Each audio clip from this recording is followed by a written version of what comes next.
తూర్పుగోదావరి జిల్లా నిడదవోలు. నిన్న మన సజ్జల రామకృష్ణారెడ్డి గారు ఇచ్చిన స్టేట్మెంటు చాలా హాస్యాస్పదంగా ఉంది. కారణం ఏంటంటే, ఆవు చేలో మేస్తే దూడ గట్టు మీద మేస్తుందా? లేదు.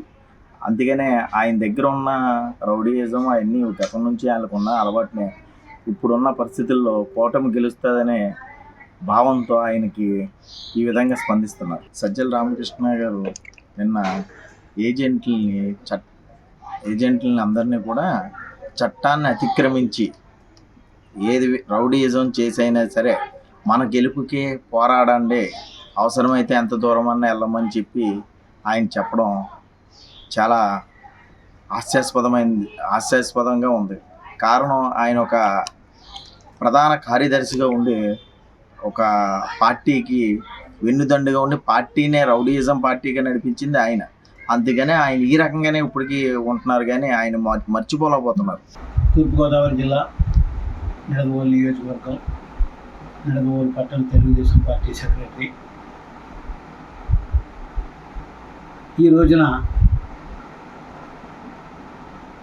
ఈ యొక్క కార్యక్రమానికి ముందుకు రావడానికి కారణం, నిన్న మాట్లాడినటువంటి అసాంఘిక కార్యక్రమాలని రేకెత్తించడంలో ప్రథమ హస్తం తీసుకున్న సజ్జల విషయంలో ముందుకు రావాల్సి వచ్చింది. ప్రజాస్వామ్యంలో బతుకుతున్నటువంటి ఈ యొక్క ఆంధ్రప్రదేశ్ అప్రజాస్వామ్యంగా ఈ 5 సంవత్సరాలు కూడా ప్రజల్ని నానా హింసలో పెట్టి, నానా బాధలో పెట్టి, ప్రజాస్వామ్యాన్ని మంట కలపడమే కాకుండా ప్రజలు పడుతున్న బాధలను పట్టించుకోకుండా తన పదవులు ముఖ్యం అనుకుంటూ తన రాసిన రాజ్యాంగాన్నే ముందుకు తీసుకెళ్తున్నారే తప్ప ప్రజాస్వామ్యాన్ని ఏనాడు కూడా గౌరవించినటువంటి ఈ సజ్జల నిన్న మాట్లాడిన మాటల్లోనే తేటతెల్లవుతుంది. సజ్జల మాట్లాడిన మాటలు మరి గతంలో కూడా ఎన్నికల్లో మన తిరుపతి అవనివ్వండి, ఆ యొక్క అనంతపురం అవనండి, ఈ యొక్క ఎన్నికల్లో గతంలో అరాచకమైనటువంటి దొంగ ఓట్లు సృష్టించి ఆ దొంగ ఓట్లతోనే విజయం సాధించామని వాళ్ళెంతో విర్రవీగారు, అరాచకాలు చేశారు, దౌర్జన్యం చేశారు. అధికారం ఉంది కదా అని అధికార మతంతో ప్రజాస్వామ్యాన్ని మంట కలిపారు. కానీ నిన్న ప్రత్యక్షంగా ఆయన ఒక అప్రజాస్వామ్యంగా మాట్లాడి ఒక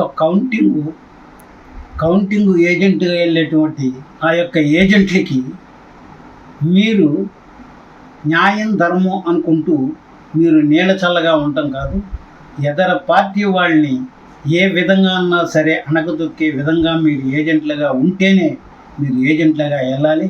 అంతే తప్ప మెతకతనంగా ఉన్నారు అనుకుంటే మాత్రం మీరు వెళ్ళవలసిన పని లేదు అని ఒక దౌర్జన్యకరమైనటువంటి ప్రకటనలు చేసి, అధికార పార్టీ అనేది ఇంకా ముసుగులోనే ఉన్నారేమో, ఇది ప్రజాస్వామ్యం, ప్రజలందరూ కూడా ముందుకు వచ్చి ఈ యొక్క ప్రభుత్వాన్ని పారదోలాలన్న ఉద్దేశం మీదే అతి కసిగా ఏనాడు జరిగినటువంటి ఓటింగ్ విధానాన్ని ఆంధ్రప్రదేశ్లో ప్రజలు చూపించారు.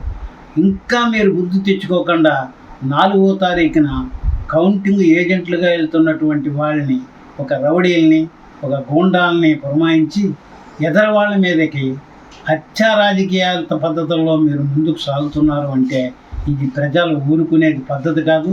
ప్రజలు ఏనాడు కూడా ఇంకా చల్లగానే ఉన్నారు, చల్లచూపు చూస్తున్నారని మీరు అనుకుంటున్నారేమో, కానీ ప్రజలు అగ్ని నేత్రలా ముందుకు దూకుతున్నారు. మీ అప్రజాస్వామిక సంఘటనలన్నింటినీ కూడా పారదోలడానికి ప్రజలే ముందుకు వస్తారు. అంచేత మీరు ఇకనైనా సరే ప్రజలు యొక్క ఓటు హక్కుని ఏ విధంగా అయితే వినియోగించుకున్నారో దాన్ని సవ్యంగా సావధానంగా సాగితేనే మీకు బ్రతకడానికి, ముందుకు సాగడానికి, పార్టీని నిలబెట్టుకోవడానికి చిన్న మార్గం అన్నా దొరుకుతుంది. అంతే తప్ప ఇదే పద్ధతిలో మీరు నడిచేటట్టయితే ప్రజలే మిమ్మల్ని తరిమి రాష్ట్రం అవతల వరకు కూడా పారదోలుతారని ఈ విధంగా మేము చెప్పదలుచుకున్నాం. అంచేత మీకు ఒకటే చెప్తున్నా, మీరు అధికారంలో ఏ యొక్క అవకాశాన్ని కూడా వినియోగించుకోవడం కోసం ఏదో గులకరాయ తగిలిందని ఏ ఆధారం లేకుండా ఒక అమాయకుడిని తీసుకెళ్ళి అక్కడ రాయి లేదు, మనిషి లేడు, ఏదో మీకు కక్ష సాధింపు జరిగే ఎవరో ఒకరిని తీసుకొచ్చి సానుభూతి పొందడం కోసం ఆ గులకరాయి కేసుని బయటకు తీసుకొచ్చి మళ్ళీ లబ్ధి పొందుదాం అనుకుంటున్నారు. అంతే తప్ప ఆ వ్యక్తి విసిరిన వ్యక్తి కానీ లేదా తగిలిన రాయి కానీ అక్కడ లేదు. అయినా సరే మీరు అమాయకులను అరెస్ట్ చేసి ప్రజలను భయభ్రాంతులు చేశారు.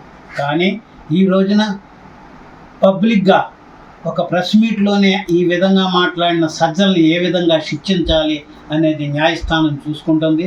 ఇతన్ని వెంటనే అరెస్ట్ చేయకపోతే ప్రజాస్వామ్యాన్ని కూనీ చేసిన వాళ్ళం అవుతావు. అంచేత న్యాయస్థానాలు, పోలీసు డిపార్ట్మెంటు, ఈసీలు కూడా దీని మీద సరైన యాక్షన్ తీసుకుని సజ్జలను వెంటనే అరెస్ట్ చేసి ఈ యొక్క ప్రజాస్వామ్యాన్ని కాపాడతారని కోరుకుంటున్నాను. మరిన్ని వీడియోస్ కోసం ఛానల్ ని సబ్స్క్రైబ్ చేయండి. లేటెస్ట్ అప్డేట్స్ కోసం వాట్సాప్ ఛానల్ ని ఫాలో చేయండి. అండ్ లింక్ డిస్క్రిప్షన్ లో ఉంది.